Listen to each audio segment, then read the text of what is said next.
കേരളത്തിൽ ശക്തമായ ത്രികോണ മത്സരം പ്രവചിക്കപ്പെടുന്ന ജില്ലയാണ് തിരുവനന്തപുരം. ലോക്സഭാ തെരഞ്ഞെടുപ്പിൽ മത്സരിച്ച സ്ഥാനാർത്ഥി ബി.ജെ.പിയുടെ സംസ്ഥാന പ്രസിഡന്റായി കടന്നു വന്നിരിക്കുന്നു. കേരളത്തിലെ ഏറ്റവും കുറഞ്ഞ ഭൂരിപക്ഷത്തിന് യു.ഡി.എഫ് വിജയിച്ച 3 ലോക്സഭാ മണ്ഡലങ്ങളിൽ ഒന്നാണ് തിരുവനന്തപുരം. ലോക്സഭാ തെരഞ്ഞെടുപ്പിൽ 5 നിയമസഭാ നിയോജക മണ്ഡലങ്ങളിൽ ബി.ജെ.പി 1-ാം സ്ഥാനത്തെത്തിച്ചേർന്നിട്ടുള്ള ജില്ല കൂടിയാണ് തിരുവനന്തപുരം എന്നോർക്കണം. തലസ്ഥാനം കിട്ടിയാൽ സംസ്ഥാനം കിട്ടും എന്ന ചൊല്ല് തിരുവനന്തപുരത്തെ സംബന്ധിച്ച് കാലങ്ങളായി നിലനിൽക്കുന്നതാണ്.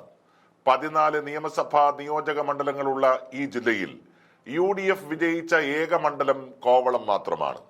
ആറ്റിങ്ങൽ പാർലമെന്റ് മണ്ഡലത്തിൽ 7 നിയോജക മണ്ഡലങ്ങളും തിരുവനന്തപുരം പാർലമെന്റ് മണ്ഡലത്തിലെ 7 നിയമസഭാ നിയോജക മണ്ഡലങ്ങളും ചേർന്നതാണ് തിരുവനന്തപുരം ജില്ല. 2026 തിരുവനന്തപുരം ആർക്കൊപ്പം എന്നുള്ളത് 2 മുന്നണികളുടെയും നെഞ്ചിരിപ്പ് വർദ്ധിപ്പിക്കുന്ന ഘടകമാണ്. ജില്ലയിലെ VIP മണ്ഡലമാണ് വട്ടിയൂർക്കാവ്. കെ മുരളീധരനിലൂടെ ശ്രദ്ധയാകർഷിച്ച മണ്ഡലത്തിൽ അദ്ദേഹത്തിന് ശേഷം കോൺഗ്രസിന് വിജയിക്കാൻ ഈ മണ്ഡലത്തിൽ സാധിച്ചിട്ടില്ല. വട്ടിയൂർക്കാവിൽ ഇത്തവണ കെ മുരളീധരൻ യു.ഡി.എഫ് സ്ഥാനാർത്ഥിയാകും എന്ന ധാരണ പൊതുവെ ഉണ്ട്. എന്നാൽ രാജീവ് ചന്ദ്രശേഖർ വട്ടിയൂർക്കാവിൽ മത്സരിക്കാൻ എത്തുന്ന പക്ഷം ഇതൊരു സുരക്ഷിത മണ്ഡലമായി കാണാൻ കോൺഗ്രസിന് സാധിക്കുമോ എന്നുള്ളത് സംശയമാണ്.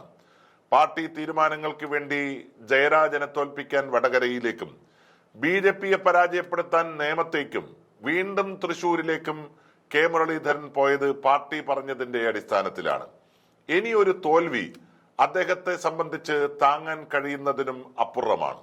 അതുകൊണ്ട് തന്നെ വട്ടിയൂർക്കാവിനേക്കാളും സുരക്ഷിത മണ്ഡലമായ തിരുവനന്തപുരം മത്സരിപ്പിക്കുന്നതായിരിക്കും പാർട്ടിക്കും അദ്ദേഹത്തിനും ഉചിതം. അങ്ങനെയെങ്കിൽ CMP നേതാവായ CP ജോണിനെ കേരളത്തിൽ ഏതെങ്കിലും ഒരു സുരക്ഷിത മണ്ഡലത്തിൽ മത്സരിപ്പിക്കുന്നതിനെ കോൺഗ്രസും ലീഗും വളരെ ഗൗരവത്തോടുകൂടി ആലോചിച്ച് തീരുമാനിക്കണം. മുരളീധരൻ തിരുവനന്തപുരത്ത് മത്സരിക്കുന്ന പക്ഷം വട്ടിയൂർക്കാവിൽ ശബരിനാഥ് തന്നെയായിരിക്കും സ്ഥാനാർത്ഥി. ബി.ജെ.പിയുടെ പ്രധാന നേതാക്കന്മാരായ 5 പേരാണ് ഇക്കുറി തിരുവനന്തപുരത്ത് മത്സരിക്കുക. Kattakada P.K. Krishnadas, Kazhakkoottam Shobha Surendran, Varkala V. Muraleedharan, Vattiyoorkavu Rajeev Chandrasekhar, Nedumangad V.V. Rajesh. Vamanapuram കഴിഞ്ഞ തവണ 9,000 വോട്ടിനാണ് ആനാട് ജയൻ പരാജയപ്പെട്ടത്. എന്നാൽ ജില്ലാ പഞ്ചായത്ത് പ്രസിഡന്റായിരുന്ന KPCC secretary Ramani P. Nair മത്സരിക്കുന്ന പക്ഷം വാമനപുരത്ത് യു.ഡി.എഫിന് സാധ്യതയുണ്ട്. രമണി P. നായർ, ശരത്ചന്ദ്ര പ്രസാദ്, ആനാട് ജയൻ എന്നിവരാണ് സാധ്യതാ പട്ടികയിലുള്ളത്. ചിറയിൻകീഴ് സംവരണ മണ്ഡലമാണ്. കോൺഗ്രസിന്റെ BS അനൂപ് കഴിഞ്ഞ തവണ 14,000 വോട്ടിന് പരാജയപ്പെട്ട മണ്ഡലമാണ്. ഇത്തവണ ശക്തമായ മത്സരത്തിലൂടെ യു.ഡി.എഫിന് തിരിച്ചുപിടിക്കാൻ കഴിയുന്ന മണ്ഡലങ്ങളിൽ ഒന്നാണിത്. ദളിത് വിഭാഗത്തിൽ നിന്ന് ചെറുപ്പക്കാരെ ഉയർത്തിക്കൊണ്ടുവരുന്നതിന്റെ ഭാഗമായി പരീക്ഷിക്കാൻ കഴിയുന്ന മിടുക്കനായിട്ടുള്ള യുവ നേതാവാണ് യൂത്ത് കോൺഗ്രസ് സംസ്ഥാന സെക്രട്ടറി കൂടിയായ മനോജ് മോഹൻ. മണ്ഡലത്തിൽ വളരെ സജീവമായി ഇടപഴകുന്ന മനോജിന് നല്ല പിന്തുണയും ഈ മണ്ഡലത്തിലുണ്ട്. BS അനൂപ്, ദളിത് കോൺഗ്രസ് സംസ്ഥാന പ്രസിഡന്റ് AK ശശി എന്നിവരുടെ പേരുകളും സജീവ പരിഗണനയിൽ തന്നെയാണ്. വർക്കലയിൽ കഴിഞ്ഞ തവണ മത്സരിച്ച BRM ഷഫീറിന്റെയും MJ ആനന്ദിന്റെയും പേരുകൾക്കാണ് മുൻതൂക്കം. പാറശാലയിൽ മുൻ DCC പ്രസിഡന്റ് കൂടിയായിട്ടുള്ള നെയ്യാറ്റിൻകര സനൽ മത്സരിക്കുമെന്ന് ഏതാണ്ട് ഉറപ്പായി കഴിഞ്ഞു. നാടാർ സമുദായത്തെ കൂടെ നിർത്തുന്നതിന്റെ ഭാഗമായി നെയ്യാറ്റിൻകരയിൽ N ശക്തനെ വീണ്ടും മത്സരിപ്പിക്കണം എന്ന തീരുമാനം ഉന്നത നേതൃത്വത്തിനുണ്ട്. നെടുമങ്ങാട് 2021 മത്സരിച്ച യു.ഡി.എഫ് സ്ഥാനാർത്ഥി PS പ്രശാന്ത് ഇപ്പോൾ CPM-നോടൊപ്പമാണ്. 43,000 മുസ്ലിം വോട്ടർമാരുള്ള ഈ മണ്ഡലത്തിൽ BRM ഷഫീർ, MA വാഹിദ് എന്നിവരുടെ പേരുകൾക്ക് മുൻതൂക്കമുണ്ട്. കൂടാതെ ജില്ലാ കോൺഗ്രസ് കമ്മിറ്റി അധ്യക്ഷൻ പാലോട് രവി മത്സരിക്കാൻ ആഗ്രഹിക്കുന്ന മണ്ഡലവും ഇതാണ്. കാട്ടാക്കടയിൽ മുൻ ജില്ലാ പഞ്ചായത്ത് പ്രസിഡന്റ് അൻസജീത റസിലിന്റെ പേരിനാണ് മുൻതൂക്കം. കൂടാതെ നാടാർ വിഭാഗത്തിൽപ്പെട്ട മുൻ ജില്ലാ പഞ്ചായത്ത് മെമ്പർ കൂടിയായിട്ടുള്ള MR ബൈജുവിന്റെ പേരും പരിഗണിച്ചേക്കാം. കഴക്കൂട്ടത്ത് ഡോക്ടർ ലാൽ തന്നെ വീണ്ടും മത്സരിക്കും.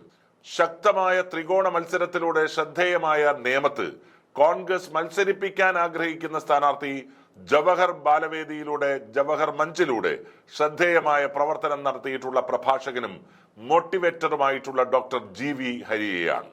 2026 തെരഞ്ഞെടുപ്പിൽ യു.ഡി.എഫ് ശ്രദ്ധാപൂർവം കൈകാര്യം ചെയ്യേണ്ട ജില്ലയാണ് തിരുവനന്തപുരം. 5 മണ്ഡലങ്ങളിൽ ലോക്സഭാ തെരഞ്ഞെടുപ്പിൽ ബി.ജെ.പി മുന്നണി 1-ാം സ്ഥാനത്തെത്തിയത് വളരെ ഗൗരവത്തിൽ കാണേണ്ട കാര്യമാണ്. കോർപ്പറേഷൻ തെരഞ്ഞെടുപ്പ് ആസന്നമായിരിക്കെ തിരുവനന്തപുരം പിടിക്കുക എന്ന ലക്ഷ്യം തന്നെയാണ് BJPയെ സംബന്ധിച്ചിട്ടുള്ളത്. അതിനവർക്ക് സാധിച്ചാൽ നിയമസഭയിൽ സീറ്റുകൾ നേടാൻ BJPക്ക് കഴിയും എന്ന് മാത്രമല്ല, കേരളത്തിൽ UDFന്റെ സാധ്യതക്ക് അത് മങ്ങലേൽപ്പിക്കുകയും ചെയ്യും. അതുകൊണ്ട് സംസ്ഥാന കോൺഗ്രസ് നേതൃത്വവും ഐക്യ ജനാധിപത്യ മുന്നണിയും തെരഞ്ഞെടുപ്പിന് മുൻപേ ഏറ്റവും നന്നായി ശ്രദ്ധിക്കേണ്ട ജില്ല തിരുവനന്തപുരമാണ്. പ്രത്യേകിച്ച് കോർപ്പറേഷൻ തെരഞ്ഞെടുപ്പിൽ ഐതിഹാസികമായ ഒരു തിരിച്ചുവരവിന് കാഹളമുയർത്താൻ കോൺഗ്രസിന് സാധിക്കുന്ന പക്ഷം അത് 2026 UDF ഗവൺമെന്റിനെ സൃഷ്ടിക്കുന്നതിന്റെ ഏറ്റവും പ്രധാനപ്പെട്ട നാഴികക്കല്ലായി മാറുകയും ചെയ്യും.